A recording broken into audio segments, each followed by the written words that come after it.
A lonely Lakota warrior sheltered a pregnant girl sold by her brother for 30 pieces of silver. What he discovered hidden in her belly would shake the foundations of the frontier and prove that some treasures are worth more than all the gold in California. But first, he had to keep her alive long enough to birth a secret that powerful men would kill for. The Dakota Territory stretched endlessly under a copper sky, where the wind carried whispers of winter and the scent of dying grass. In the year 1876, 3 months after Custer's last stand at Little Bighorn, the frontier was a bleeding wound that refused to heal. White settlements dotted the landscape like infected sores, while native tribes fought desperately to hold on to land that had been there since the world was young. Before we jump back in, tell us where you're tuning in from, and if this story touches you, make sure you're subscribed, because tomorrow I've saved something extra special for you. On the outskirts of Deadwood, where gold fever had turned reasonable men into rabid animals, a wagon creaked slowly down the rutted main street. The driver was a thin man with nervous eyes and hands that shook as he gripped the reins. Behind him, chained to the wagon bed like cargo, sat a young woman whose belly swelled with child. Her name was Catherine O'Malley, though the chains around her wrists suggested she had no say in who she was anymore. Irish by birth, 17 years old, 7 months pregnant, she had become nothing more than a commodity in her brother's desperate scheme to pay off gambling debts that would otherwise cost him his life. "Please, Seamus," she whispered through cracked lips. "This isn't what Ma would have wanted." Her brother didn't turn around. "Ma's dead, Katie. Has been for 2 years. And if I don't pay Slade what I owe him by sunset, I'll be joining her." His voice cracked slightly. "At least this way, one of us lives." The wagon stopped outside a ramshackle building that served as both saloon and brothel. A painted sign hung crooked above the door. Slade's Palace, drinks, games, and other entertainments. Men lounged on the front porch, their eyes following every woman who passed with the hungry intensity of wolves watching sheep. Thomas Slade emerged from the shadows of the saloon, like something conjured from the darkest corners of hell. He was a large man, thick through the chest and arms, with a beard that couldn't hide the cruel twist of his mouth. Gold teeth gleamed when he smiled, which he did often but never with warmth. "Well, well," Slade drawled, circling the wagon like a vulture. "Seamus O'Malley, come to settle his accounts at last." His eyes fixed on Catherine, taking in her condition with the calculating gaze of a man pricing livestock. "And this would be the collateral we discussed."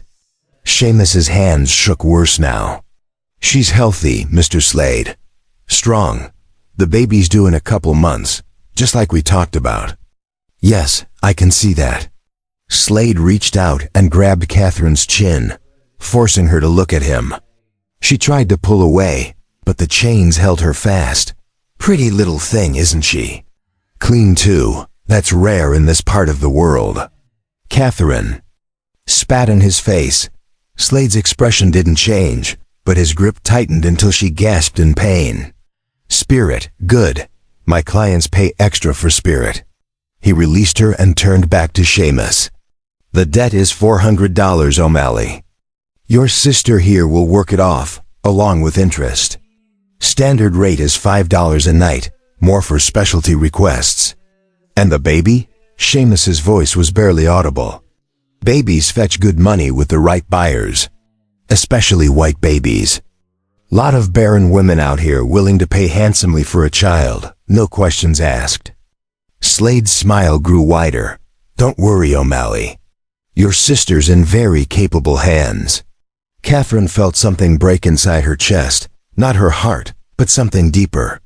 The last fragile thread that had connected her to hope, to the belief that her brother might find some shred of decency in his soul. As Slade's men began to unlock her chains from the wagon, she felt the baby move inside her, not the usual gentle flutter, but a violent kick, as if the child was fighting to escape what was coming. "No," she said quietly. Slade paused in counting. Out silver coins for Seamus. What did you say? I said no. Catherine's voice grew stronger. I won't do this. I won't let you sell my baby. Slade laughed, a sound like breaking glass. You don't have a choice, sweetheart. Your brother here signed a very legal contract. You belong to me now, you and whatever's growing in your belly. Legal? Catherine struggled against the chains.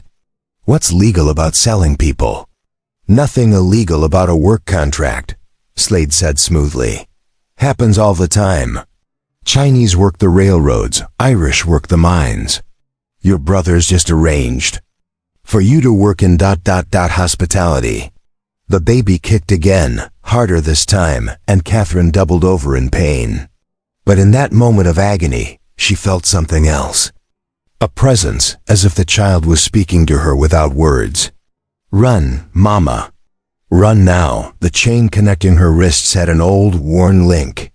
Catherine had been working at it for hours during the wagon ride, twisting and pulling until the metal began to weaken. Now as Slade turned away to finish his transaction with Seamus, she gave one final, desperate wrench. The chain snapped. Catherine was on her feet and running before anyone could react. Her hands were still shackled, but the connecting chain was broken, giving her the freedom to move. Behind her, men shouted and cursed. Boots pounded on wooden planks, but she didn't look back. She ran down the main street of Deadwood, past the general store and the bank, past the crowds of miners and gamblers who turned to stare at the pregnant Irish girl running like her life depended on it. Because it did. A gunshot cracked behind her, and a bullet splintered the wooden sign above her head. Then another shot, and another. Slade wasn't shooting to kill. Damaged goods brought less money, but he was shooting to stop her. Catherine veered off the main road and plunged into the wilderness beyond the town. Pine trees and scrub brush tore at her dress, rocks cut her bare feet, and the weight of the baby made every step agony. But she kept running, driven by a desperation that went beyond reason. She could hear them behind her, crashing through the underbrush, their voices growing closer. Her breath came in ragged gasps, and her vision began to blur. The baby was fighting her now, moving frantically as if it too understood the danger they were in. Catherine stumbled and fell, rolling down a small embankment into a creek bed. The water was ice cold, shocking her system and clearing her head for a moment. She lay there, listening to the sound of her pursuers getting closer, and realized she couldn't run anymore. That's when she saw him.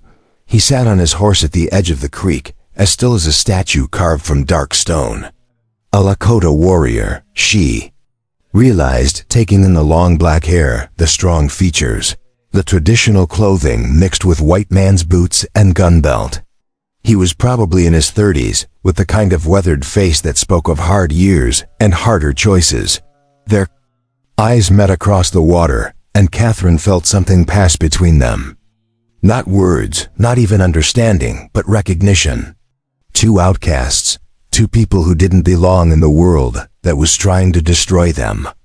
Please, she whispered, her voice carried by the wind. The warrior said nothing, but his dark eyes moved. To her shackled wrists, to her swollen belly, to the blood on her feet. Behind them, the voices of Slade's men grew louder. Without a word, the warrior dismounted and waded into the creek. He lifted Catherine as easily as if she weighed nothing, settling her in front of him on his horse. The animal stepped carefully up the far bank, its hooves making almost no sound on the rocky ground. As they disappeared into the forest, Catherine heard Slade's voice echoing through the trees. Find her. She's worth more than all of you combined. But the warrior and his horse seemed to melt into the landscape like shadows, following paths that only they could see. Catherine clung to the saddle horn, feeling the steady rhythm of the horse's gait and the solid presence of the man behind her. For the first time in months, she felt something approaching safety. What's your name? She asked quietly. Joseph, he replied, his voice deep and careful with the English words. Joseph standing bare. I'm Catherine O'Malley. Preparing and narrating this story took us a lot of time, so if you are enjoying it, subscribe to our channel. It means a lot to us now. Back to the story. She paused. "Thank you." Joseph said nothing for a long moment. Then, men who chain pregnant women are not men. They are wolves in human skin. As they rode deeper into the wilderness, Catherine began to tell her story. How her parents had died of fever 2 years ago, leaving her and Seamus with nothing but each other. How Seamus had fallen in with gamblers and thieves, drinking away their small inheritance and borrowing money against promises he couldn't keep. How she'd fallen pregnant by a traveling merchant who'd promised to marry her and then disappeared in the night. Seamus said he could fix everything, she said bitterly. Said Slade would give us enough money to start over somewhere new. I was so stupid to believe him. You trusted your brother, Joseph said. That is not stupid. That is what family should be. They rode in silence for a while, the forest growing thicker around them. Catherine found herself studying Joseph's hands as they held the reins. Strong hands, scarred from work and fighting, but gentle with the horse. Hands that had pulled her from the creek without hesitation, despite the danger it brought to him. "Why did you help me?" she asked finally. Joseph was quiet for so long that Catherine thought he wouldn't answer. Then, "I had a sister once. White. Soldiers took her during a raid on our village. She was 14.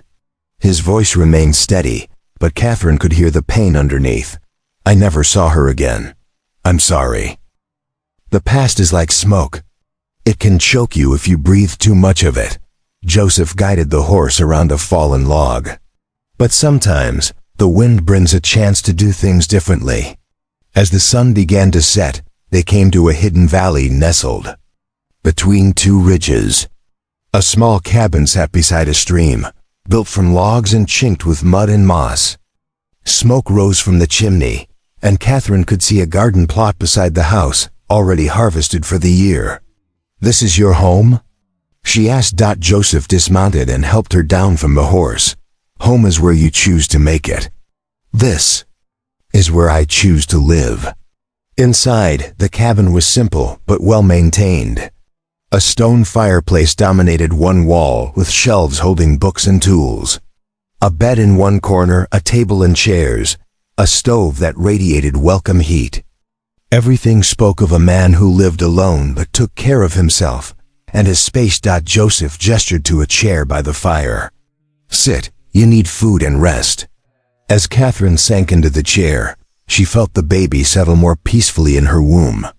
The frantic movement of the chase had subsided into occasional gentle shifts, as if the child too sensed they were safe, at least for now. Joseph moved around the cabin with quiet efficiency, building up the fire, putting water on to boil, pulling preserved meat and vegetables from his stores. Catherine watched him work and found herself wondering about this man who lived alone in the wilderness, who read books by firelight and rescued pregnant strangers without asking what was in it for him. "Joseph," she said as he handed her a cup of hot broth, "those men will come looking for me. Slade won't give up easily. I know. I'm putting you in danger just by being here." Joseph sat across from her, his dark eyes reflecting the firelight. "Catherine O'Malley, I am a Lakota warrior living on land the white government says belongs to them. I am already in danger every day I draw breath. One pregnant Irish girl does not change that." Catherine sipped the broth, feeling warmth spread through her chest. "What will you do when they come?" "What I have always done," Joseph said simply. "Protect what is mine to protect." The words sent a strange flutter through Catherine's chest that had nothing to do with the baby.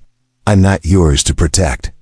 Joseph looked at her for a long moment, and Catherine felt that same recognition she'd experienced by the creek. Two people who didn't belong anywhere, finding each other in the vast loneliness of the frontier. "Perhaps not," Joseph said finally. "But you are here, and you are under my roof. That makes you my responsibility." Outside, the wind picked up, rattling the windows and sending sparks up the chimney.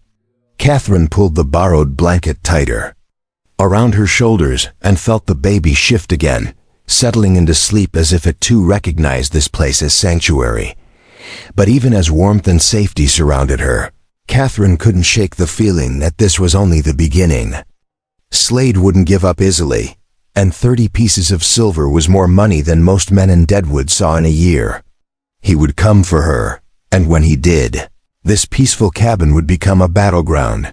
She looked at Joseph sitting quietly by the fire and wondered what kind of man chose to live alone in the wilderness. What ghosts drove him to isolation? What pain he carried in his careful silences? And she wondered what would happen when the baby came. What secret was growing inside her that felt too important for this world, too precious for the harsh realities of the frontier? Outside, somewhere in the darkness, she could almost hear the sound of horses approaching, the voices of men who bought and sold human lives like cattle. The storm was coming, but for now, for this one night, Catherine O'Malley was safe in the cabin of a Lakota warrior who had chosen to stand between her and the wolves, and that was more than she'd dared hope for in longer than she could remember. The first night, Catherine slept in Joseph Standing Bear's cabin. She dreamed of gold, not the yellow metal that drove men mad in the Black Hills, but something else entirely. Light that poured from her womb like liquid fire, illuminating a path through darkness that stretched beyond the horizon. When she woke, gasping and clutching her belly, Joseph was sitting by the dying fire, his dark eyes fixed on her with an intensity that made her breath catch. "You felt it too," he said quietly. It wasn't a question. Catherine struggled to sit up, her heart still racing from the dream. Felt what? The child speaks to the spirits. They speak back. Joseph rose and moved to the window, peering through a gap in the curtains at the pre-dawn darkness. "My grandmother would say this baby carries medicine, power. I don't understand." Joseph turned back to her, and in the dim light of the embers, his face looked carved from stone. "In my language we call it waken, sacred power. Some are born with it. Healers, visionaries, those who can see beyond the veil between worlds." He paused. "The spirits have been restless since you arrived. They whisper of great change coming." Catherine felt the baby shift inside her, and for a moment she could swear she sensed something more than simple movement. A presence, ancient and knowing, that seemed to acknowledge Joseph's words. She shook her head, trying to dispel the strange feeling. "That's impossible. I'm just Irish, Catholic. We don't believe in such things." "Your beliefs do not change what is." Joseph added wood to the fire, coaxing the flames back to life. "But others will sense it too. That is why they want the child so badly. Slade just wants to sell my baby for money. Thomas Slade is a fool who sees only gold and flesh. But he works for others, Catherine, men who understand power in all its forms." Joseph's expression grew troubled. "There are whites who seek to harness native medicine, to steal what they cannot understand. They have been hunting children like yours for years." Catherine felt ice forming in her veins. "What do you mean, children like mine?" Joseph was quiet for a long moment, staring into the fire. When he spoke, his voice carried the weight of old pain. 5 years ago, a woman came to our village. White woman, but she carried a child with the gift. The spirits sang around her like birds at dawn. Our medicine man, Crow Feather, offered her sanctuary. What happened? Soldiers came. Not regular army, but men dressed as soldiers. They took the woman and her newborn son. Crow Feather tried to stop them. Joseph's jaw tightened. They shot him down like a dog and burned his lodge. Said he was harboring criminals. Catherine's hand moved instinctively to her belly. The baby. What happened to the baby? Gone. The woman too. But before she died, she told Crow Feather's wife about others. A network of men who steal children born with the gift. They take them east, to laboratories and institutions, where they study them like animals. The fire crackled in the silence that followed. and Catherine felt the world spinning around her. She thought of her strange pregnancy, the dreams that felt more real than waking, the way the baby seemed to respond to her emotions with an intelligence that shouldn't exist in the womb. "How do you know all this?" "Because Crow Feather was my uncle." Joseph's voice was barely above a whisper. "And because I have been hunting the men who killed him ever since." Outside, the first gray light of dawn was beginning to seep through the windows. Catherine could hear birds starting their morning songs, the normal sounds of a world that suddenly felt anything but normal. "Joseph, if what you're saying is true, then my baby ... Your baby is sacred to my people. But to others, it is a weapon to be captured and controlled." Joseph moved away from the fire, beginning to gather supplies from around the cabin. "We cannot stay here long. They will find this place eventually. Where can we go?" "North. There is a place in the mountains, sacred ground where my people have gone for vision quests for 1,000 years. The spirits are strong there. They will hide us until the child is born." Catherine struggled to her feet, her mind reeling with everything Joseph had told her. Sacred power, government conspiracies, her unborn child hunted like a prize to be captured. It was too much, too impossible. But then the baby moved again, and this time she felt it clearly. Not just movement, but communication. A sense of urgency, of danger approaching like storm clouds on the horizon. "How long do we have?" she asked. Joseph paused in his packing, tilting his head as if listening to something only he could hear. "Not long." The spirits whisper of horses on the wind. "They will be here before the sun reaches its peak." As if summoned by his words, the sound of distant hoofbeats began to echo through the valley. Catherine felt her blood turn to ice as she recognized the voices carried on the morning air. Slade's men, calling to each other as they searched for her trail. Joseph moved with sudden urgency, stuffing supplies into a leather satchel and checking his rifle. "Catherine, listen to me carefully. There is a root cellar beneath the cabin. Hide there until I return." "Where are you going?"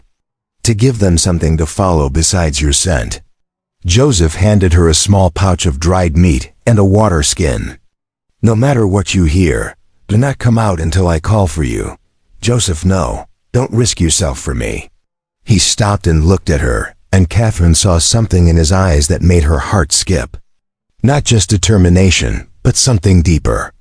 A connection that had formed between them faster than seemed possible. "Catherine O'Malley, that child you carry is not just yours anymore. It belongs to the future, to both our peoples. I will not let them take it." He touched her face gently, his calloused fingers surprisingly tender. "Hide now, trust me." The root cellar was a cramped space beneath the cabin floor, accessed through a hidden trapdoor near the stove. Catherine lowered herself carefully into the darkness, feeling the damp earth walls close around her. Above, she could hear Joseph moving around the cabin, and then the sound of the door opening and closing. The baby stirred restlessly inside her, and Catherine found herself whispering to it in the darkness. "She, little one, we're safe. Joseph will protect us." But even as she said the words, she could hear the horses getting closer. Minutes passed like hours. Catherine strained to hear what was happening above, but the sounds were muffled by the earth and wooden floor. She heard voices rough and demanding, but couldn't make out the words. Then a crash, as if furniture was being overturned. The baby kicked hard, and Catherine gasped. In that moment of pain, something extraordinary happened. The darkness around her seemed to shift and swirl, and suddenly she could see not with her eyes but with something deeper. She saw Joseph standing in the cabin doorway, facing 3 armed men. She saw Slade himself, his gold teeth gleaming as he questioned Joseph about her whereabouts. She saw the hatred in the men's eyes, the casual violence they carried like other men carried pocket watches, and she saw something else. A 4th man, hanging back in the shadows, watching everything with intelligent eyes. He was well dressed, not like the others. Eastern clothes, expensive boots. He carried himself like a man used to giving orders, not taking them. The baby kicked again, and Catherine's vision shifted. She saw the man's thoughts, his plans, his terrible purpose. He wasn't just another bounty hunter or Slade's employee. He was something far worse. Dr. Marcus Whitmore, the vision whispered in her mind. Collector of the gifted. Destroyer of innocence. Catherine clapped her hand over her mouth to stifle a cry. The baby's power was growing stronger, showing her things she shouldn't be able to see. And what she saw in Dr. Whitmore's mind made her stomach turn. A laboratory in Boston, filled with cages. Children with strange gifts, kept like laboratory animals, their abilities studied and harvested. Native children mostly, but others too. Any child born with what Joseph called waken, the sacred power. And now they wanted hers. Above, the voices grew louder, more aggressive. Catherine heard Joseph's calm responses, giving nothing away, but she could sense his tension through the keel. Floorboards. Then came the sound she'd been dreading. Slade's voice, raised in anger. Tear this place apart. She's here somewhere, and I want her found. The sound of destruction began in earnest. Furniture crashing, belongings scattered, boots stomping across the floor directly above Catherine's head. She pressed herself against the earthen wall and prayed they wouldn't find the hidden entrance to her hiding place. The baby was moving constantly now, and Catherine realized it was responding to her fear. Each time her heart raced, the child stirred. Each time she tried to calm herself, it settled. As if they were connected by more than just flesh and blood. She closed her eyes and tried to project thoughts of safety and peace toward the life inside her. To her amazement, it seemed to work. The baby's movement became less frantic, more rhythmic. Almost like a heartbeat, but slower. Deeper. Then Catherine heard something that made her blood freeze. Dr. Whitmore's voice, cultured and cold. Check the floor. These frontier cabins often have root cellars. Footsteps moved directly overhead, and Catherine could hear the sound of someone tapping the floorboards, listening for hollow spaces. The hidden entrance to her cellar was well concealed, but not invisible to a determined search. She thought frantically about what to do. If they found her here, she'd be trapped like a rabbit in a burrow. But if she tried to run now, they'd spot her immediately. The baby kicked once, hard, and suddenly Catherine's mind filled with images that weren't her own. Joseph moving silently through the forest. A hunting bow in his hands, an arrow nocked and ready. The three searchers focused entirely on ransacking the cabin. The child was showing her what was happening outside. She realized Joseph hadn't fled. He was hunting. More images flashed through her mind. Joseph taking aim at one of the horses, sending the animal bolting with an arrow to its flank. The men cursing and chasing after their mounts. Dr. Whitmore shouting orders, his careful plans dissolving into chaos. But the respite was temporary. Catherine could hear Slade screaming at his men to forget the horses and keep searching. And the sound of someone prying at the floorboards was getting closer to her hiding spot. That's when Catherine felt something she'd never experienced before. Power, flowing through her like electricity, concentrated in her womb but spreading outward, through her entire body. The baby's gift, she realized, but somehow enhanced by their connection. Without thinking, she reached out with that power, sending her consciousness up through the floorboards and into the cabin above. She felt the minds of the searchers, their thoughts crude and violent, but simple to understand. And in Dr. Whitmore, she sensed something far more complex and dangerous, but also vulnerable. Catherine focused on Slade first, pouring fear into his mind. Not just ordinary fear, but the primal terror of being hunted by something vast and unknowable. She showed him shadows moving in the corners of his vision, whispers of his own mortality echoing in his ears. Slade stumbled backward with a cry, his face pale with sudden terror. Something's wrong here, This place is cursed. Don't be ridiculous, Dr. Whitmore snapped, but Catherine could sense his unease. He was more intelligent than Slade, harder to influence, but not immune. She reached deeper, touching the doctor's memories. And what she found there made her recoil in horror. Children, dozens of them, caged, studied, experimented upon. Their gifts harvested and distilled into serums and compounds. All in the name of scientific progress and national security. The vision was so terrible that Catherine lost control of her power for a moment. The baby convulsed inside her, and she cried out in pain before she could stop herself. The sound echoed up through the floorboards. Silence fell in the cabin above. Then footsteps, moving quickly toward the source of the sound. "Found you," Slade's voice whispered, and Catherine heard the scrape of wood as someone began prying up the floorboard directly above her head. Light poured into the cellar as the hidden entrance was revealed. Catherine looked up into Slade's leering face, his gold teeth catching the morning sun streaming through the cabin windows. "Come on up, sweetheart," he said, reaching down toward her. "Time to settle accounts." But as his hand touched her arm, Catherine felt the baby's power surge through her again. This time, she didn't try to control it. She let it flow freely, pouring every ounce of fear and revulsion she felt into Thomas Slade's mind. The effect was immediate and devastating. Slade screamed and jerked his hand back as if he'd been burned. He stumbled backward, his eyes wide with terror, clutching his head as visions of his own death played out in vivid detail. "She's a witch," he screamed. "A damned witch." Dr. Whitmore stepped forward, his face pale but determined. "Fascinating. The child is already manifesting abilities through the mother." He pulled a small device from his pocket, something that looked like a cross between a telescope and a compass. "The readings are extraordinary." Catherine felt the device somehow interfering with her connection to the baby, dampening the power that had been flowing through her. Dr. Whitmore smiled coldly. "Electromagnetic dampening field, my own invention.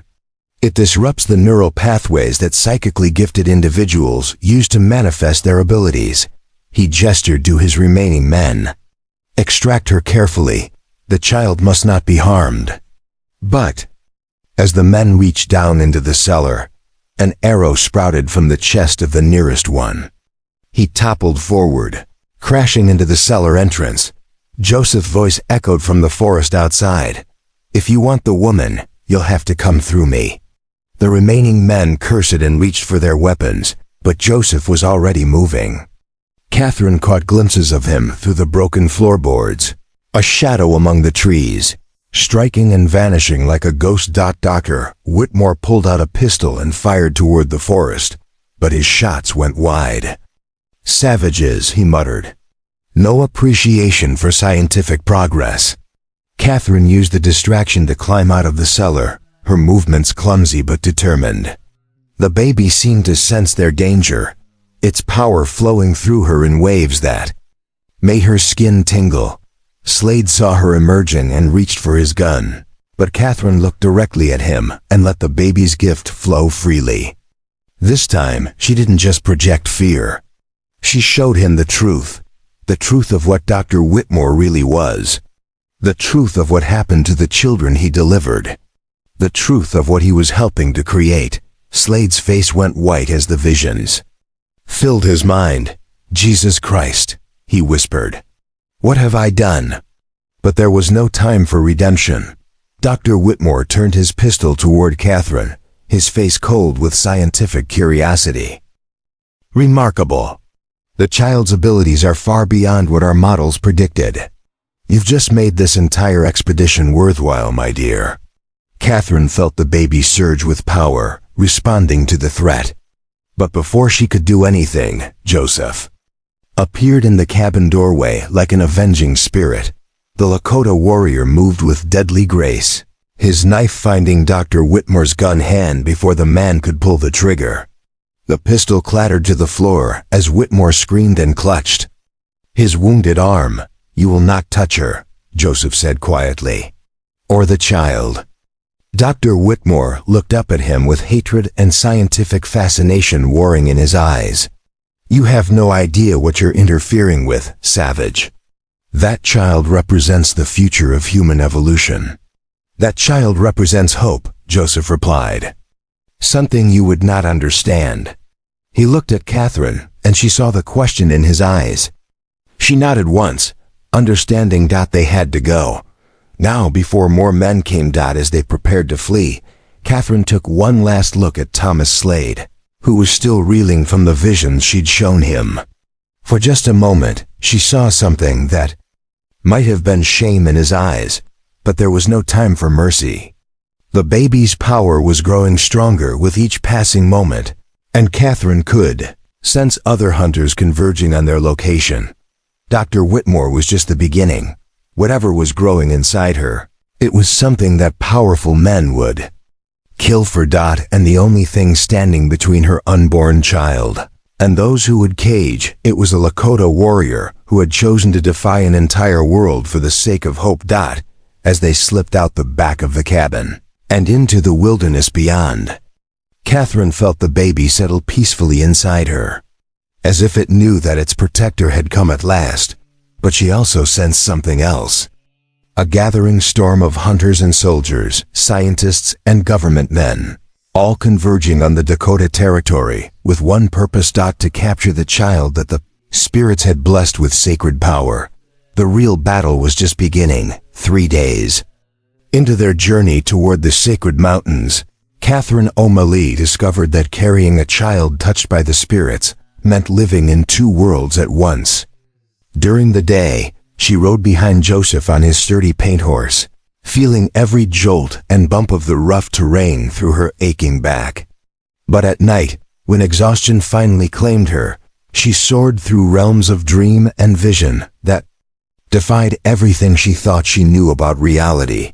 The baby was teaching her to see. On the third night, camped in a hidden canyon where ancient petroglyphs covered the red stone walls, Catherine's dreams carried her hundreds of miles east to a sprawling compound outside Boston. She walked invisible through corridors lined with steel doors, each one hiding a child whose gift had been stolen from them.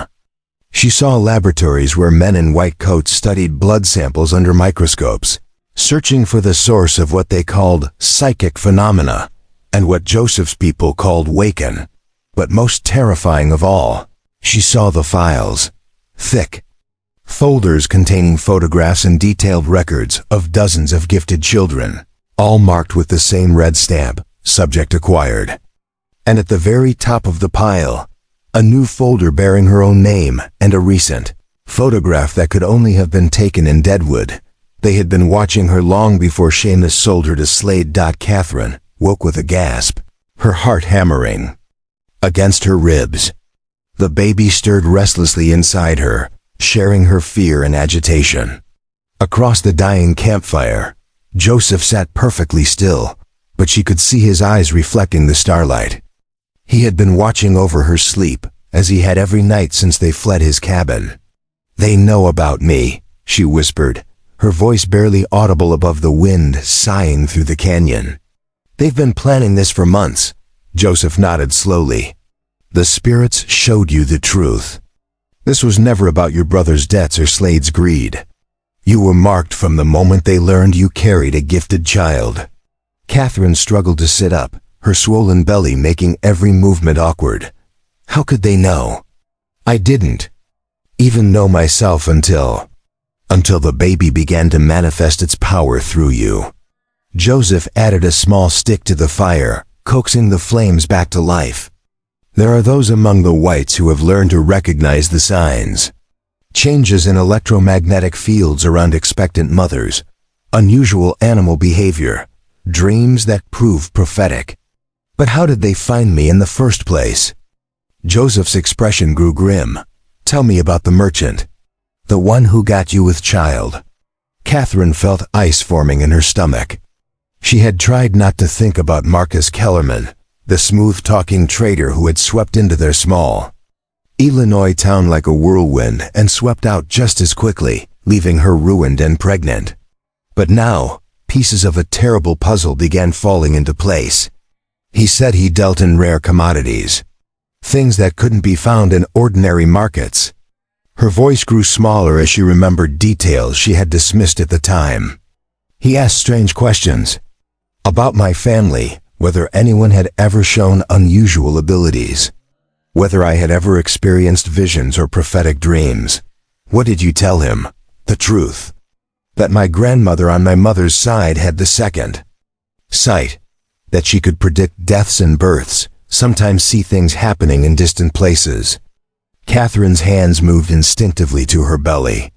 I thought he was just making conversation. Joseph's jaw tightened. He was hunting.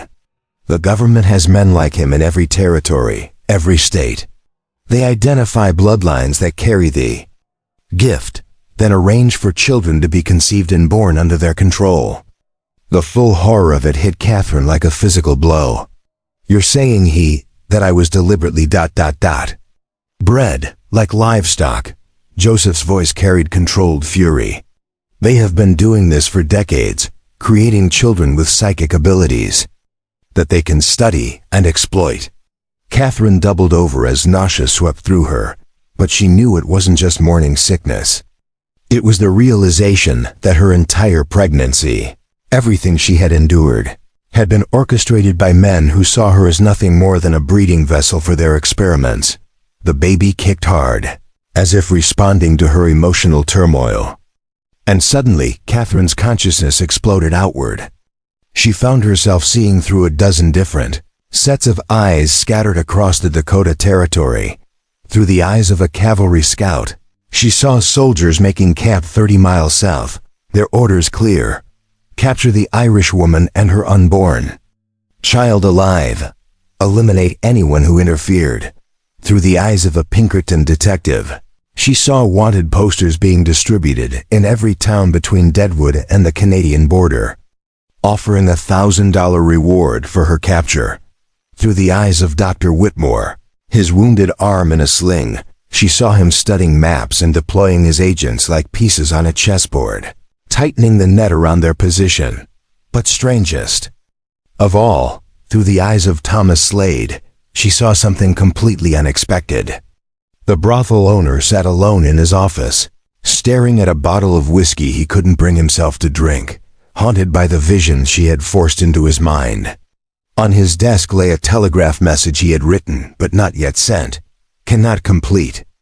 Contract, find another way. Catherine gasped and found herself back in her own body, Joseph's strong hands steadying her shoulders. What did you see? She told him everything, her voice growing stronger as she spoke.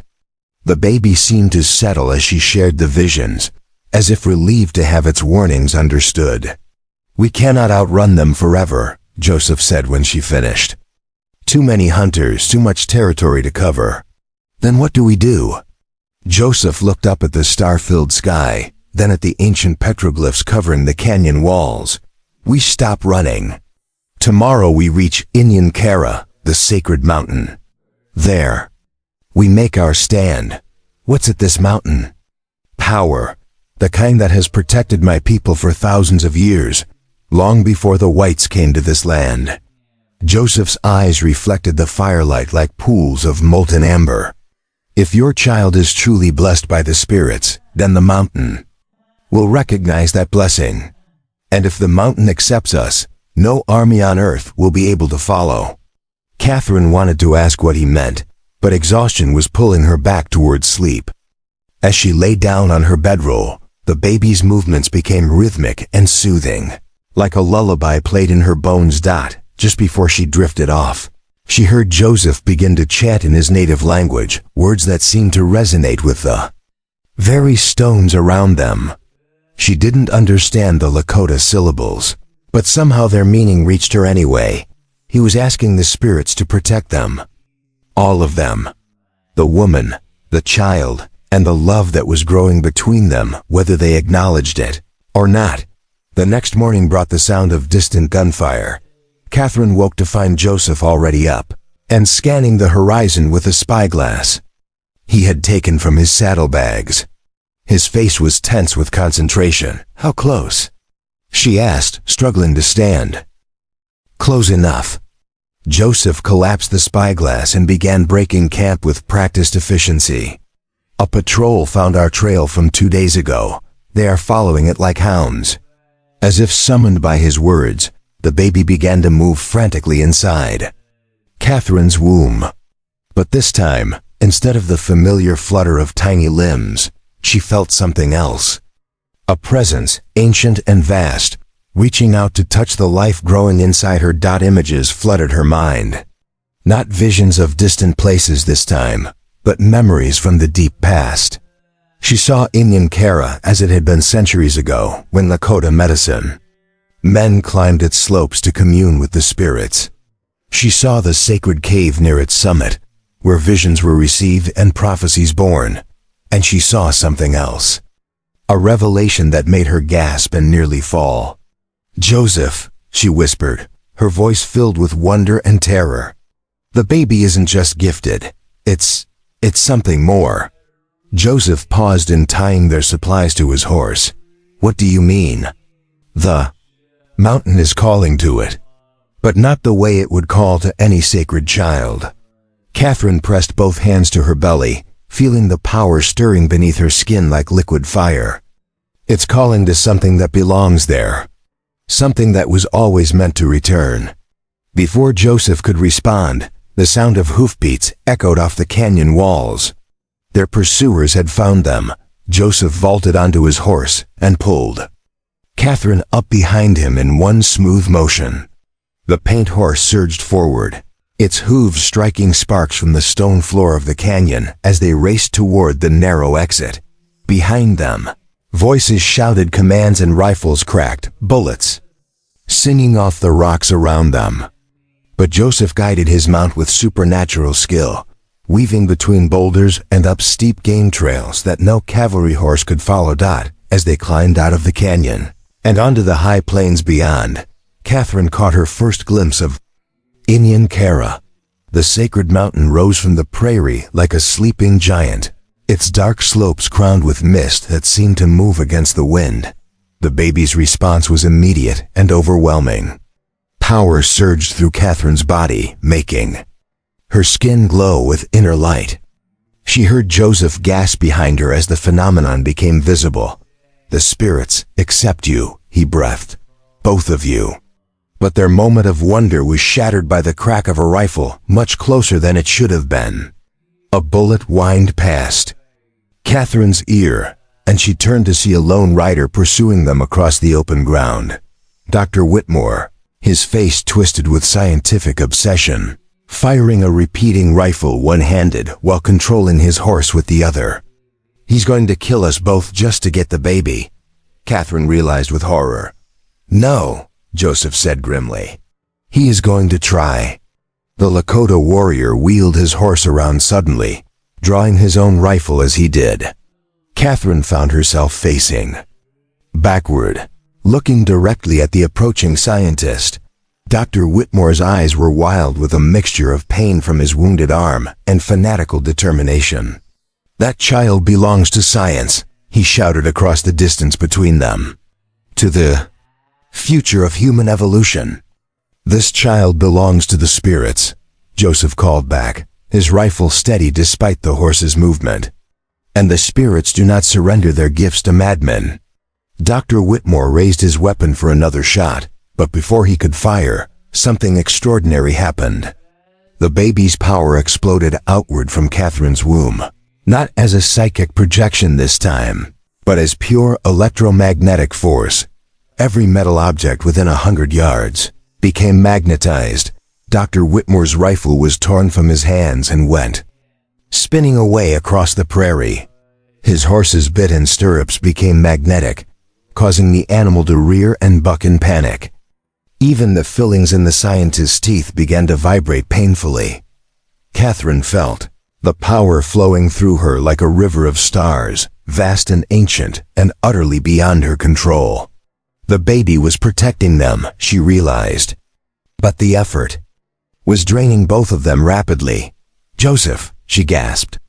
I can't hold it. You do not need to." Joseph spurred his horse toward the mountain, which now loomed directly ahead of them. "We are almost there." As they reached the base of Inyan Kara, Catherine felt something shift in the very air around them. The electromagnetic disturbance faded, but it was replaced by something else. A presence so vast and ancient that it made her earlier visions seem like whispers. The mountain was alive. Not in any way that science could measure or explain, but alive nonetheless. And it was welcoming them home. Joseph guided his horse up a hidden trail that seemed to materialize out of the rocky slope itself. Behind them, Dr. Whitmore's shouts grew fainter as his panicked horse carried him back toward the pursuing cavalry. Higher and higher they climbed, until the entire Dakota territory spread out below them like a map. Catherine could see dust clouds, marking the positions of their various pursuers, all converging on the mountain like spokes of a wheel. There, Joseph pointed ahead to a dark opening in the mountainside. The sacred cave. "Once we enter, we will be under the protection of the spirits themselves." But as they approached the cave entrance, Catherine felt a new presence stirring within her womb. Not the baby this time, but something else. Something that had been waiting in the sacred darkness for longer than human memory. "Joseph," she whispered, sudden understanding flooding through her. "I know what the baby is. I know why they want it so badly. Tell me." Catherine looked into his eyes, seeing her own wonder and terror reflected there. "It's not just a gifted child. It's a bridge. Between your world and mine. Between the old ways and the new." As they entered the sacred cave, the walls began to glow with soft phosphorescence, revealing petroglyphs that seemed to move and shift in the ethereal light. And at the very back of the cave, carved into the living rock itself, was an image that made Catherine's heart stop. A woman, unmistakably pregnant, standing between two worlds. In one hand she held a symbol of the old ways, a medicine wheel. In the other, a symbol of the new, a star that could have been either the Star of Bethlehem or a scientific diagram of atomic structure. Below the carving, in symbols that somehow translated themselves in Catherine's mind, was a single word: prophecy. The baby kicked once, gently, and Catherine felt a peace descend upon her that she had never known before. Whatever happened next, whatever battles they still had to fight, she knew now that she was exactly where she was meant to be. Outside the cave, the sound of approaching horses grew louder. But inside, surrounded by the accumulated power of centuries of prayer and vision, Catherine O'Malley prepared to give birth to more than just a child. She was about to birth a new world, and neither government scientists nor cavalry, soldiers nor all the gold in California could stop what was coming. The spirits had spoken. The prophecy was about to be fulfilled. And Joseph, standing there, the lonely Lakota warrior who had chosen love over safety, would stand guard over them, both as the future took its first breath in a sacred cave beneath the stars. The sacred cave of Inyan Kara had witnessed many births over the centuries, but none like this. As Catherine O'Malley's labor began in earnest, the ancient petroglyphs on the walls began to pulse with their own inner light, responding to the power emanating from her womb. Outside, thunder rolled across the Dakota sky despite the absence of storm clouds, and every horse within 20 miles reared and whinnied in supernatural terror. Joseph, standing there, knelt beside Catherine, his strong hands supporting her as another contraction racked her body. But this was no ordinary childbirth. With each wave of pain, reality itself seemed to bend and flex around them. The cave walls showed glimpses of other times, other places, Lakota warriors riding across endless plains, white settlers building their first cabins, buffalo herds that stretched to the horizon. "I can see them all," Catherine gasped between contractions.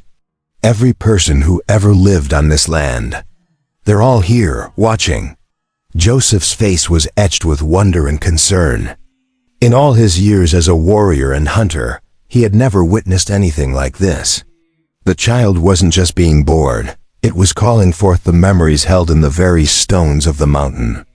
"The spirits gather to witness," he said, his voice barely audible above the supernatural sounds echoing through the cave.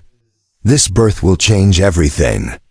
Outside, Major Harrison Cartwright of the 7th Cavalry deployed his forces around the base of Inyan Kara with military precision. 50 soldiers, armed with the latest repeating rifles and supported by a mountain howitzer, formed a perimeter that no ordinary person could escape. But the major was beginning to suspect that nothing about this situation was ordinary. His horses refused to approach within 500 yards of the mountain. His compass spun wildly, unable to find magnetic north. And his most experienced tracker, a half-breed named Charlie Crowdog, had taken one look at the glowing peak and ridden away without a word. "Sir," Lieutenant Morrison approached, his face pale in the ethereal light emanating from the mountain. "The men are getting spooked. Some of them are saying this place is cursed." Major Cartwright lowered his field glasses, having observed the same phenomena that were unnerving his troops. The mountain itself seemed to be breathing, its rocky slopes rising and falling with a rhythm that matched no natural geological process. And the light, Christ, the light was getting brighter by the hour. "Cursed or not, Lieutenant, we have our orders. The woman and child are to be taken alive and delivered to Dr. Whitmore's facility in Boston. The Indian is expendable." "Yes, sir. But sir... What if we can't get up there?" Major Cartwright had been wondering the same thing. Every attempt to send scouts up the mountain had failed. Men would start the climb, get perhaps 100 feet up the slope, then stop as if they'd hit an invisible wall. They'd stand there for a moment, eyes wide and vacant, then turn around and walk back down without any memory of what they'd experienced. Wait, the major decided. Whatever's happening up there, it can't last forever. The woman will give birth, and then we take them. But Dr. Marcus Whitmore, his wounded arm throbbing with every heartbeat, was not content to wait. He had spent the last 2 hours assembling a device that looked like a cross between a telegraph key and an artillery piece, connecting copper wires to metal stakes driven into the ground. "Electromagnetic disruption array," he explained to the skeptical major. "If the savages are using some form of naturally occurring psychic energy to protect themselves, this should disrupt their defenses. And if it doesn't work?" Dr. Whitmore's eyes gleamed with fanatical determination. "Then we'll know we're dealing with something far more valuable than I initially calculated." Inside the sacred cave, Catherine felt the shift when Whitmore activated his device. The gentle, supportive presence of the ancient spirits flickered and dimmed, like candle flames in a sudden wind. The baby's power, which had been flowing through her in steady, manageable waves, suddenly became chaotic and painful. "Something's wrong," she cried out, doubling over as power surged through her unpredictably. "They're doing something to interfere."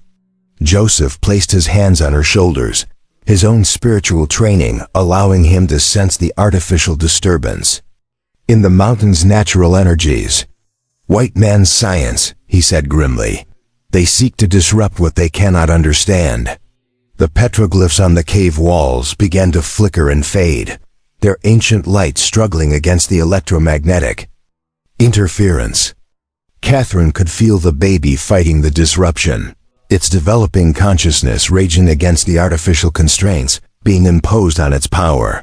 And then, in a moment that would be recorded in Lakota oral tradition for generations to come, the child fought back. The electromagnetic pulse that erupted from the sacred cave was visible from 50 miles away. It appeared as a pillar of blue-white light that shot from the peak of Inyan Kara straight up into the heavens, where it scattered into 1,000 smaller lights that danced across the sky like the aurora borealis. Dr. Whitmore's disruption device exploded in a shower of sparks and molten metal. Every piece of metal equipment in the cavalry camp became instantly magnetized, causing rifles to stick to belt buckles, spurs to lock onto stirrups, and the mountain howitzer to fire straight up into the air without anyone touching it. But the pulse did more than disrupt machinery. It reached into the minds of every person within a 20-mile radius, carrying with it a message that transcended language or culture. The child was coming. The bridge between worlds was about to be born. And nothing, no army, no government, no force on earth would prevent the fulfillment of the ancient prophecy. In the town of Deadwood, Thomas Slade felt the pulse like a physical blow to his chest. He was sitting in his office, still staring at the unsent telegram that would call off the hunt for Catherine O'Malley, when visions exploded through his mind with unstoppable force. He saw Catherine as she truly was, not the commodity he had tried to purchase, but a young woman caught up in forces beyond her understanding. He saw the child she carried, its consciousness already vast and alien and utterly benevolent. And he saw himself, his own actions laid bare in all their moral ugliness. Without hesitation, Slade grabbed his pen and added a single word to his telegram: urgent. Then he ran from his office to the telegraph station, shouting for the operator to send the message immediately to every law enforcement agency between Dakota and Boston. The message was simple: Catherine O'Malley under government protection. Cease all pursuit immediately, Thomas Slade. But even as Slade worked to undo the damage he had caused, the real battle was taking place in the sacred cave where Catherine O'Malley prepared to bring a new kind of human being into the world. With Dr. Whitmore's device destroyed, the ancient protections of Inyan Kara reasserted themselves. The petroglyphs blazed back to full luminescence, and Catherine felt the supportive presence of countless generations of Lakota medicine men and women surrounding her with their strength. "I can feel them," she whispered to Joseph, her voice filled with wonder despite the pain of her labor. "Your ancestors. They're here to help." Joseph nodded, his own consciousness expanded by the spiritual energy filling the cave.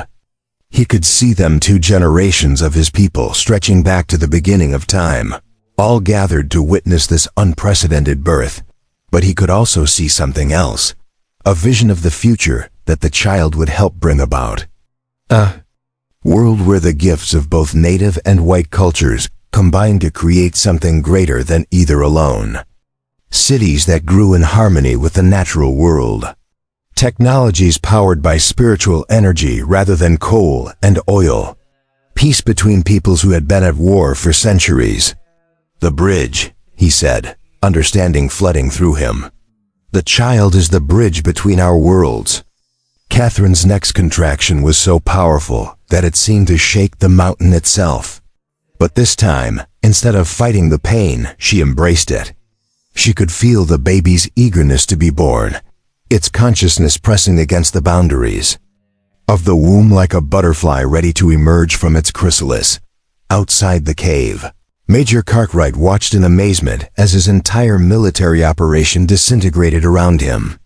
Half his men had dropped their weapons and were walking away from the mountain, their faces peaceful but determined. The other half stood in various states of religious ecstasy, some speaking in tongues, others weeping openly. Even his own certainty was crumbling. The light from the mountain peak was so beautiful, so obviously sacred, that the idea of attacking it seemed not just impossible but blasphemous.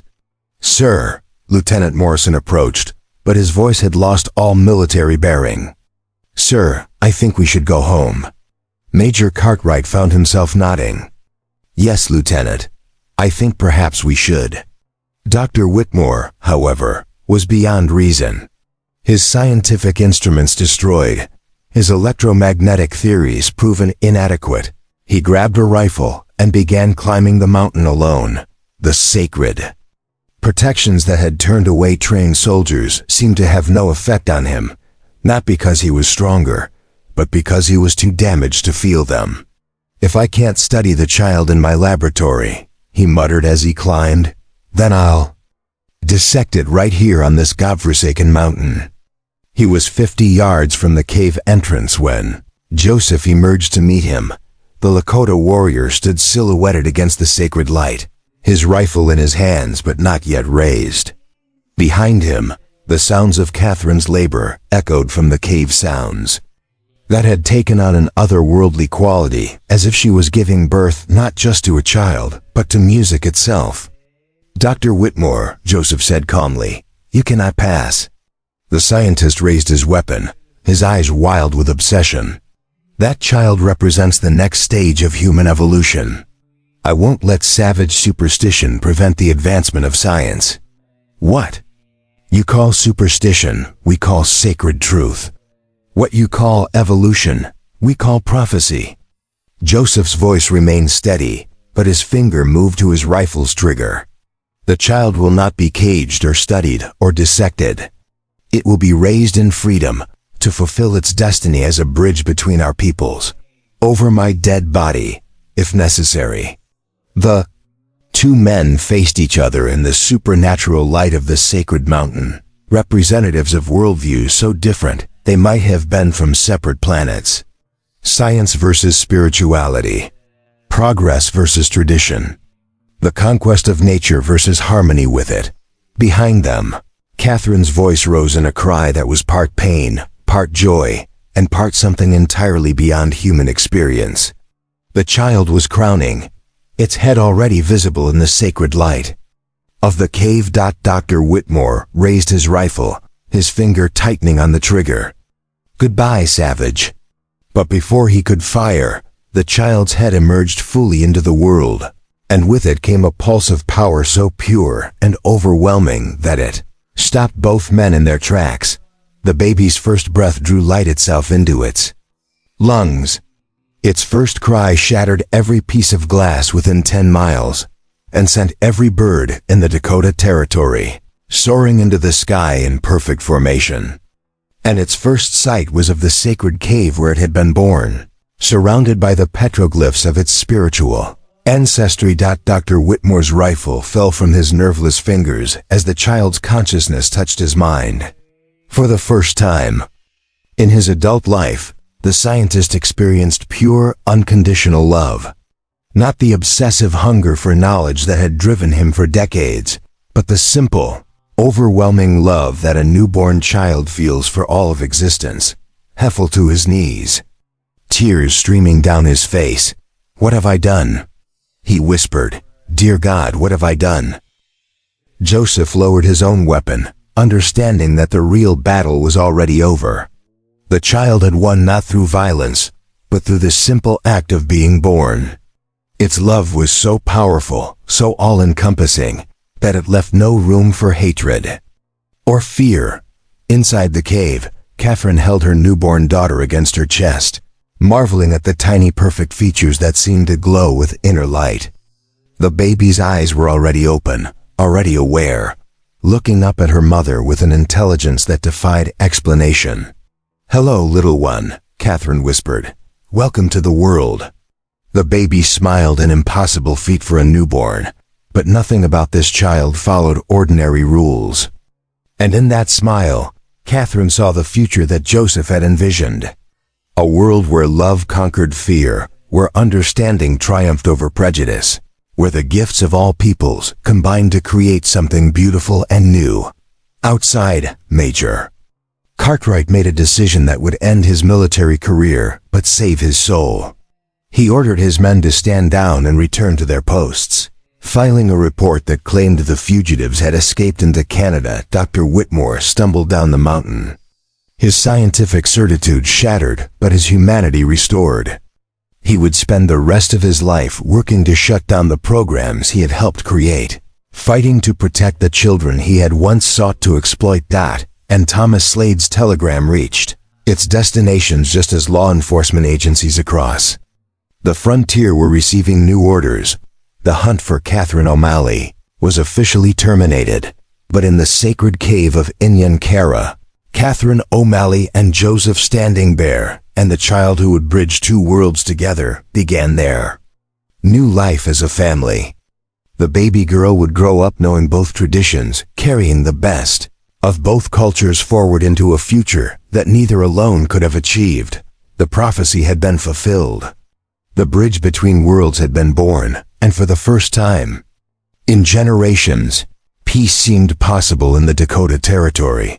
The greatest treasure had indeed been found, not gold or silver, but the simple miracle of love conquering hate, and hope being born in the most unlikely circumstances. The lonely Lakota warrior had sheltered a pregnant girl sold by her brother, and what he discovered was greater than all the gold in California. He had discovered the future. 5 years after, the night that changed the Dakota Territory forever, Catherine standing bare, she had taken Joseph's name in a ceremony blessed by both Lakota elders and a Reformed Catholic priest, stood in the doorway of their home watching her daughter play. In the morning sunlight, the cabin they had built together sat in a valley that hadn't appeared on any map before that supernatural birth, as if the land itself had shifted to create a sanctuary for the child who would bridge two worlds. Little Dawn, for that was the name the spirits had whispered during her first moments of life, moved through the garden with the unconscious grace of someone who had never known a world where miracles weren't commonplace. At 5 years old, she could speak equally fluently in English and Lakota, could predict the weather 3 days in advance, and had never met a person or animal that didn't immediately love her. But more importantly, she had begun to fulfill the prophecy in ways that no one had expected. The changes had started small. Crops in the surrounding area began growing larger and more abundant than anyone had ever seen. Diseases that had plagued both white settlements and native villages simply stopped appearing. Wild animals that had been driven to near extinction by hunting and development began returning in numbers that defied explanation.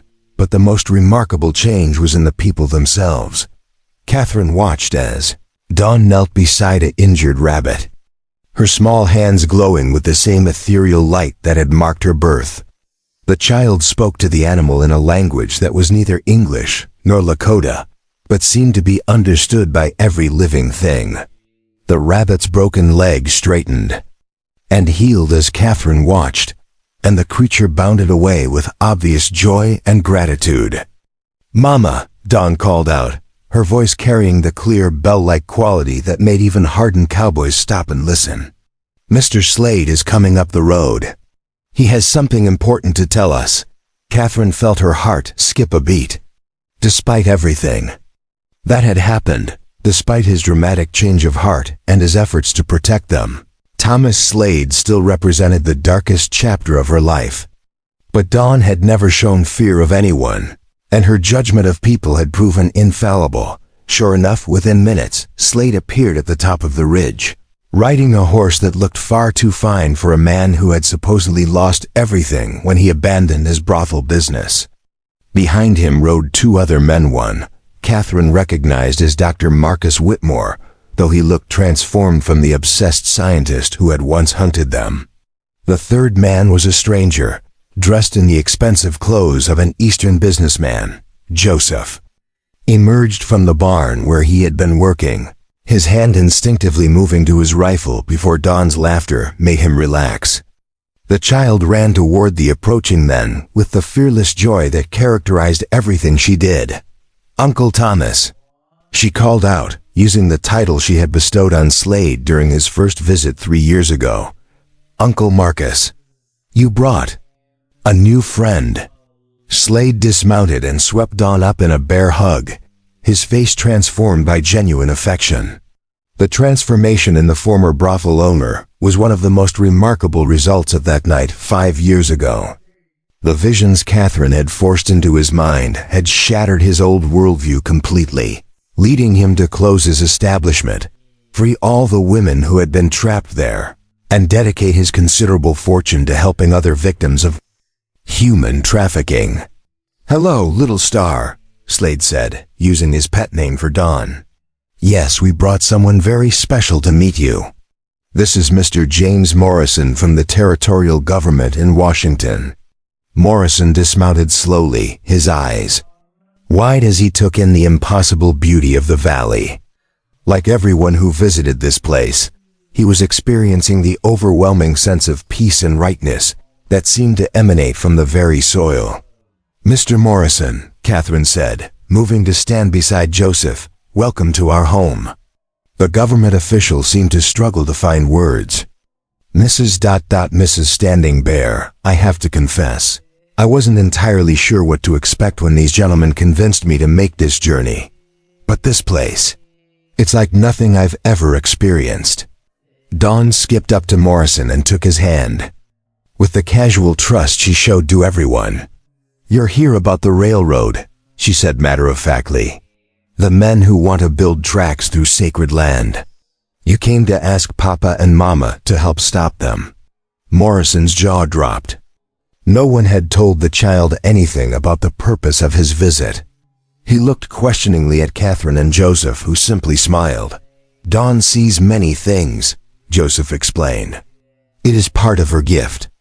Dr. Whitmore stepped forward, and Catherine was struck again by how completely the man had changed. Gone was the cold scientific detachment that had once driven him to hunt gifted children. In its place was a warmth and humanity that made him seem like an entirely different person. Catherine, Joseph, he said, his voice carrying genuine affection. I hope you'll forgive the unannounced visit.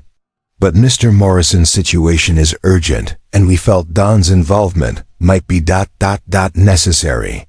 They gathered in the cabin's main room, where Catherine served coffee while Dawn played quietly with wooden toys that Joseph had carved for her. But Catherine noticed that the child was listening intently to every word, her young mind already working on problems that would challenge adults. Morrison explained the situation with the nervous precision of a man delivering bad news to powerful people. The Northern Pacific Railroad was planning to extend its line through the Black Hills, directly through several sites that the Lakota considered sacred.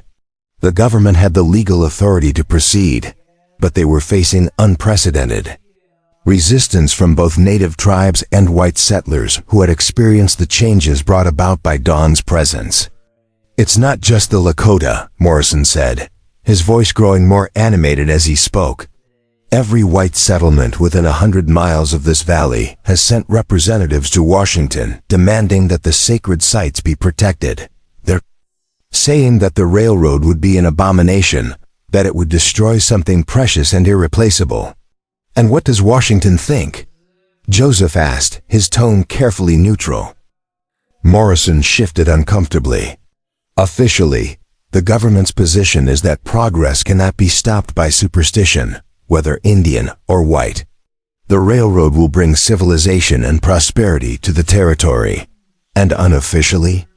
Catherine prompted. Unofficially, there are people in very high places who have been following the reports from this area with great interest. Strange crop yields, unusual weather patterns, the complete cessation of certain diseases. Things that can't be explained by conventional science. Dr. Whitmore leaned forward. James, tell them about the delegation. Morrison nodded reluctantly. Next month, a group of railroad executives, government officials, and military commanders will arrive in the territory to personally survey the proposed route. They intend to push through with construction, regardless of local opposition. Dawn looked up from her toys, her young face serious beyond her years. They're afraid, she said simply. The men from the East, they've heard stories about what happens here, and they want to see if they can take the power for themselves. Catherine felt a chill run down her spine. What do you mean, sweetheart? They think if they control the sacred places, they can control the gifts. They want to put the spirits in cages, like Uncle Marcus used to want to put me in a cage. Dr. Whitmore's face went pale. Dawn, are you saying they want to weaponize the sacred sites? The little girl nodded gravely. They think they can build machines that steal power from the spirits. But they don't understand that the power comes from love, not from places. You can't steal love, and you can't cage it. Slade spoke up for the first time. What can we do to stop them? Dawn sat down her toys and walked over to the window, looking out at the valley that had become a symbol of hope for thousands of people across the frontier. We show them, she said simply. We show them what the power is really for. Show them how. Catherine asked. Dawn turned back to the adults. her eyes bright with an idea that was forming in her 5-year-old mind. "We invite them all to come. Here, not just the railroad men, but everyone. All the people who have been changed by what happened 5 years ago. We have a gathering, like the old days when tribes would come together to trade and share stories." Joseph's eyes widened with understanding, a peace council. Bringing together both peoples to speak with one voice. Exactly. Dawn clapped her hands together. And when the railroad men see how many people love this land, when they feel the power of everyone together, they'll understand that some things are more important than trains. Morrison looked skeptical. "Miss Dawn, I appreciate your optimism. But these are very powerful men. They're not easily swayed by sentiment or emotion." Dawn walked over to Morrison and took his hands in her small ones. Immediately, his expression changed, becoming peaceful and wondering. "Mr. Morrison," she said gently, "feel what this place really is." For a moment, Morrison's eyes glazed over as Dawn shared her perception with him. Catherine could see tears beginning to form as the government official experienced the valley as Dawn did, not just as a beautiful place, but as a living embodiment of hope and healing. "Oh my God," Morrison whispered. "I can feel it. The land itself is alive. It's happy." Dawn released his hands and smiled. "Now you understand.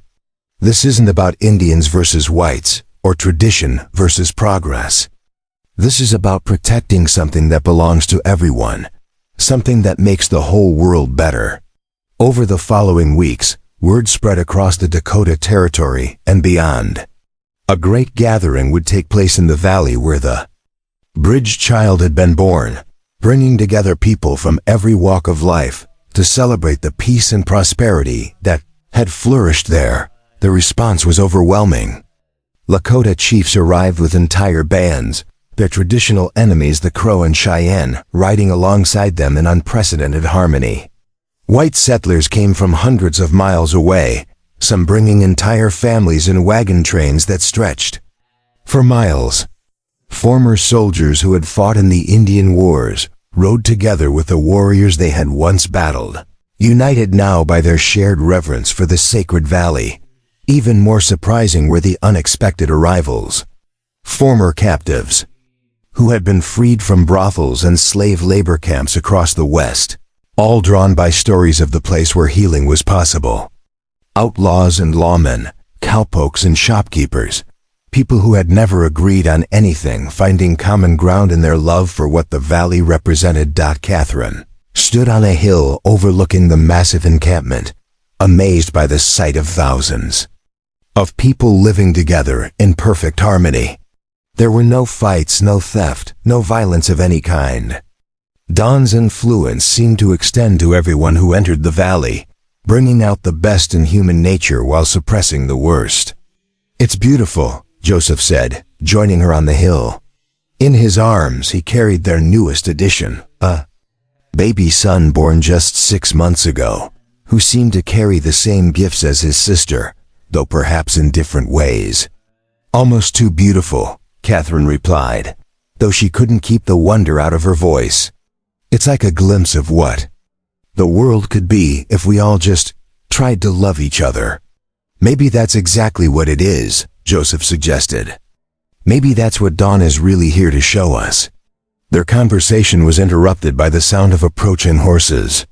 The railroad delegation had arrived, 50 men in expensive suits, accompanied by a military escort that looked nervous and uncomfortable in the peaceful atmosphere of the valley. Catherine felt her breath catch as she recognized the lead rider. Marcus Kellerman, the merchant who had seduced and abandoned her 6 years ago, now revealed as the man who had orchestrated her pregnancy for the government's experiments. But like everyone else who had encountered Dawn's influence, he looked different, less predatory, more human. The delegation rode through the camp toward the designated meeting place, a natural amphitheater where Dawn had suggested the formal discussions take place. As they passed through the crowd, Catherine could see the visitors' expressions changing from cynical dismissal to wonder, and finally to something approaching reverence. The meeting itself was unlike anything in the history of American diplomacy. Dawn, despite being only 5 years old, served as the primary spokesperson for the gathered peoples. She spoke with the wisdom of someone far beyond her years, but with the innocence and honesty that only a child could bring to such weighty matters. "Mr. Railroad Men," she began, standing on a small platform that put her at eye level with the seated delegation. "You came here to build tracks through our sacred places. But now that you're here, you can feel why that would be wrong." The lead railroad executive, a man named Cornelius Hartwell, tried to maintain his businesslike demeanor. "Young lady, while this is certainly a unique experience, the simple fact remains that the railroad will bring progress and prosperity to this region. We cannot allow sentiment to stand in the way of national development." Dawn nodded seriously, as if considering his words. Then she walked over to Hartwell and placed her small hand on his arm.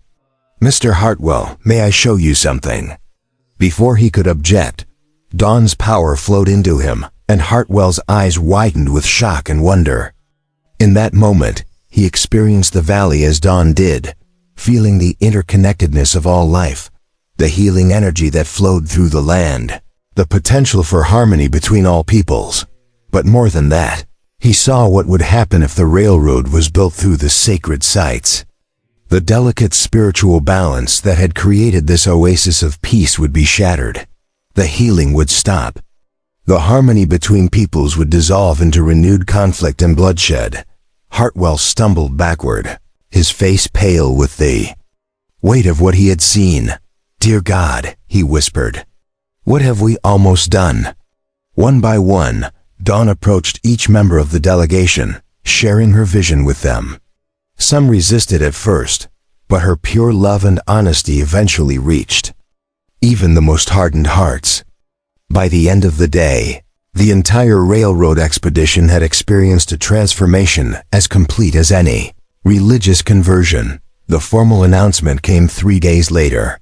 The Northern Pacific Railroad would be rerouted around the sacred sites, adding nearly 100 miles to the planned track but preserving the spiritual centers that had become so important to the region. More than that, the railroad company pledged to hire workers from both native and white communities, creating jobs that would benefit everyone. But the most remarkable change was yet to come. Word of the gathering spread across the country, carried by the delegates who returned to their homes transformed by what they had experienced. Similar communities began springing up throughout the American West, places where people of all backgrounds could live together in harmony. The Indian Wars, which had raged for decades, began to wind down as more and more people experienced the alternative that Dawn represented. Treaties were signed that actually honored native rights for the first time in American history. The buffalo began to return to the plains, protected now by joint native and white conservation efforts. In Washington, Dr. Whitmore's reports about the Lakota phenomenon led to the establishment of new government, departments focused on peaceful cooperation rather than military conquest. The laboratories where gifted children had been studied and exploited were shut down permanently. Their young captives returned to families who welcomed them with joy and wonder. And in the valley where it all began, Catherine and Joseph Standing Bear raised their extraordinary children in a world that was slowly but surely becoming worthy of their gifts. Dawn grew into a young woman whose very presence could heal old wounds and bridge impossible divides. Her baby brother showed signs of different, but equally remarkable abilities, the power to help plants and animals thrive, to purify polluted water with a touch, to bring rain to drought-stricken areas simply by asking the sky. On quiet evenings, when the children were asleep and the valley was peaceful under star-filled skies, Catherine would sometimes think back to that terrifying night when she had run from Thomas Slade's brothel with nothing but chains on her wrists and hope in her heart. She had been sold by her brother for 30 pieces of silver, hunted like an animal, and marked for a fate worse than death. But in her darkest hour, she had found a Lakota warrior who chose love over safety, hope over cynicism, and the future over the past. Together, they had discovered something greater than gold, more valuable than all the precious metals hidden. In the Black Hills, they had found the truth that would reshape the American frontier and offer a glimpse of what humanity could become when it chose cooperation over conquest. The lonely Lakota had sheltered a pregnant girl sold by her brother. And what he discovered was indeed greater than gold. He had discovered that love, properly nurtured and protected, could literally change the world. And in a valley that existed now in harmony rather than conflict, that love continued to grow, touching new lives every day and spreading outward like ripples on a pond, carrying the promise of peace to a world that had almost forgotten what that word meant. The prophecy had been fulfilled beyond anyone's wildest dreams. The bridge between worlds was not just a child, but a new way of being human. And it was more precious than all the treasure the earth could ever yield. 20-5 years after the night that changed everything, an elderly man sat on the porch of a simple cabin, watching the sun set over a valley that had become legend throughout the American West. Joseph Standing Bear's hair had gone completely white, and lines of age and wisdom marked his weathered face, but his dark eyes still held the same quiet strength that had once moved a pregnant Irish girl to trust him with her life. Beside him in a rocking chair, Catherine Standing Bear, now 52, and silver-haired herself, read aloud from a letter that had arrived that morning from Washington, D.C. The letterhead bore the seal of the newly established Department of Indigenous and Settler Relations, a government office that would have been unthinkable in the old days of endless warfare between peoples. "My dearest parents," Catherine read in the familiar voice that had once whispered prayers in a sacred cave, "I hope this letter finds you both in good health and spirits. The Senate hearings concluded yesterday, and I'm pleased to report that the Harmony Preservation Act passed by a unanimous vote. Every sacred site from the Pacific to the Atlantic will now be protected under federal law, with joint Native and settler councils overseeing their care." Joseph smiled, remembering the 5-year-old girl who had once convinced a railroad delegation to change their plans through nothing more than love and honesty. Now at 30, Dawn Standing Bear had become the youngest person ever appointed to a presidential cabinet, serving as the first Secretary of Universal Harmony. "Your son Michael sends his love from the Colorado Territory," Catherine continued. "His latest geological survey has identified 17 new areas where the earth itself seems to respond to peaceful human presence. The mining companies are frustrated, but the local communities are thriving beyond anything they've ever experienced." Michael Standing Bear, now 25, had inherited his sister's gifts, but in a different form. Where Dawn could heal human hearts and minds, Michael could heal the land itself. His work with both native medicine men and university-trained scientists had revolutionized humanity's understanding of the Kofa relationship between spiritual energy and the natural world. Catherine folded the letter and looked out at the valley where their extraordinary journey had begun. The village that had grown up around their original cabin now housed nearly 3,000 people, a mixture of Lakota, white settlers, freed slaves, Chinese railroad workers, and Mexican vaqueros who had all found something in this place that they couldn't find anywhere else. "Do you ever miss it?" she asked Joseph quietly. "The solitude? The simple life of just you and the mountains?" Joseph considered the question as he had many times over the years. Below them in the valley, children of every background played together. In the twilight, their laughter carrying on the evening breeze. Native elders sat in circles with white scholars, sharing stories and wisdom that bridged cultures in ways that had once seemed impossible. Former enemies worked side by side in gardens that produced food enough to feed everyone, with surplus to share with less fortunate communities throughout the territory. "I was never truly alone," he said finally. "I was just waiting. The spirits, Knew you were coming long before I did." A sound of approaching horses drew their attention to the valley road. A familiar figure rode toward their cabin. Thomas Slade, now in his 60s but still vigorous, serving as the territory's first elected marshal for victim protection. Behind him rode Dr. Marcus Whitmore, whose hair had gone completely white. During his decades of work documenting and protecting gifted children throughout the expanding nation, but it was the third rider who made Catherine's breath catch. A young woman, perhaps 25, with the same ethereal quality that had marked Dawn's childhood.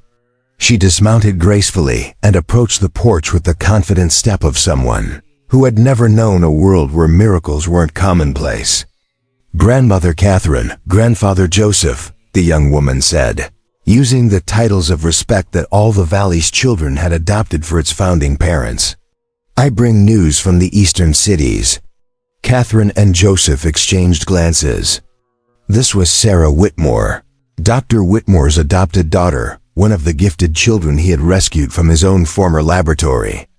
Like many of the bridge children born in the years following Dawn's birth, Sarah carried abilities that defied conventional understanding. "What news, child?" Joseph asked gently. Sarah's eyes sparkled with excitement. "The universities in Boston and New York have formally established departments of spiritual science. They're offering full scholarships to any student, native or white, who wants to study the intersection of traditional wisdom and modern knowledge." Dr. Whitmore dismounted and joined the group on the porch, his face beaming with satisfaction. "It's everything we dreamed of, Joseph. Science and spirituality working together instead of in opposition. The research possibilities are limitless." Slade remained mounted, but his expression was thoughtful. "There's something else," he said. "Word from Europe. Seems the stories of what happened here have reached the old country. Delegations from England, France, and Germany are requesting permission to send observers. They want to understand how we ended the Indian Wars without bloodshed." Catherine felt a familiar stirring in her chest, the same sense of destiny that had once moved in her womb. "It's spreading, isn't it? What Dawn started here, like ripples on a pond," Sarah confirmed. "Communities based on the Valley model are springing up all across the continent. Places where people of different backgrounds come together and discover that their differences make them stronger, not weaker." As if summoned by their conversation, a new sound reached them from the valley below. Singing not in English or Lakota, but in the universal language of harmony that seemed to emerge naturally wherever the bridge children gathered. The song spoke of peace between peoples, of land and sky working together, of a future where love conquered fear. Joseph stood and walked to the porch railing, looking down at the community they had helped nurture into existence. "Catherine," he said softly, "do you remember what you asked me that first night in my cabin? You asked why I helped you. I remember. I told you I had a sister who was taken by soldiers. What I didn't tell you was what my grandmother said about her before she died." Catherine joined him at the railing, curious about this story she had never heard. "My grandmother said that my sister's spirit would return someday in a different form, bringing with her the power to heal the wounds between our peoples." Joseph's voice grew thick with emotion. "I always wondered if that's why I was drawn to help you. Because somehow I recognized that spirit." Catherine felt tears beginning to flow down her cheeks. Joseph... "Dawn isn't just our daughter, Catherine. She's the fulfillment of prophecies that go back generations. And all of this," he gestured toward the thriving community below, "all of this is just the beginning." As if responding to her grandfather's words, a familiar presence made itself known on the evening breeze. Though Dawn was hundreds of miles away in Washington, her consciousness touched theirs for just a moment, carrying with it a message of love and gratitude for the family that had protected her during her most vulnerable moments. With that touch came images of the future, a world where the harmony achieved in their valley had spread to every corner of the continent. Cities where native and white and black and brown all worked together. Universities where spiritual wisdom and scientific knowledge combined to solve problems that had plagued humanity for centuries. A country where the phrase United States finally meant what it claimed to mean. The vision faded, leaving them all standing in peaceful silence as the first stars appeared in the darkening sky.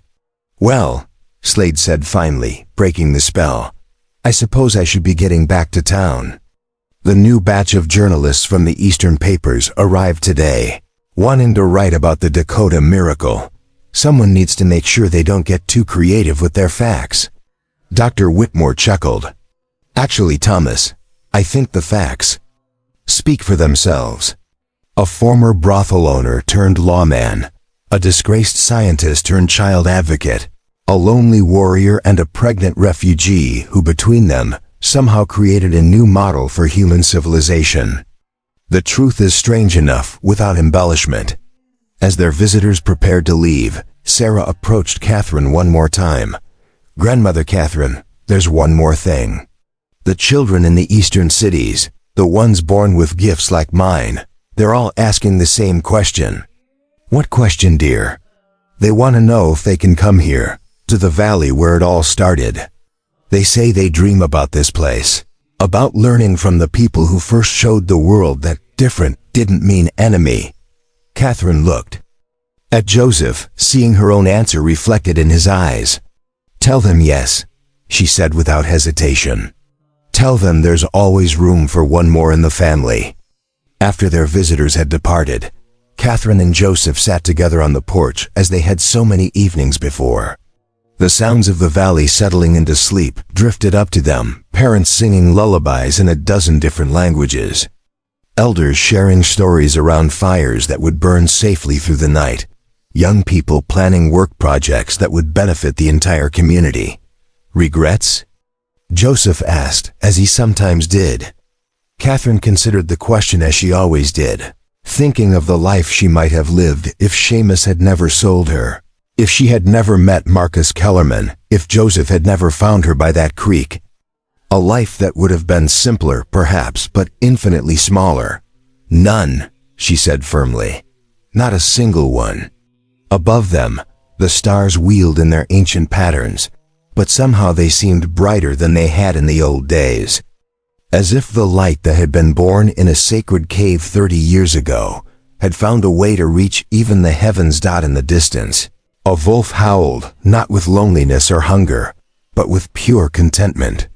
Other voices joined it, creating a chorus that spoke of a land finally at peace with itself and all who dwelled upon it. The lonely Lakota warrior and the pregnant girl he had sheltered were lonely no more. Their love had become a family, their family had become a community, and their community had become a beacon of hope for the entire world. What they had discovered truly was greater than gold. It was the secret of how to live. Up next, you've got two more standout stories right on your screen. If this one hit the mark, you won't want to pass these up. Just click and check them out. And don't forget to subscribe and turn on the notification bell so you don't miss any upload from us.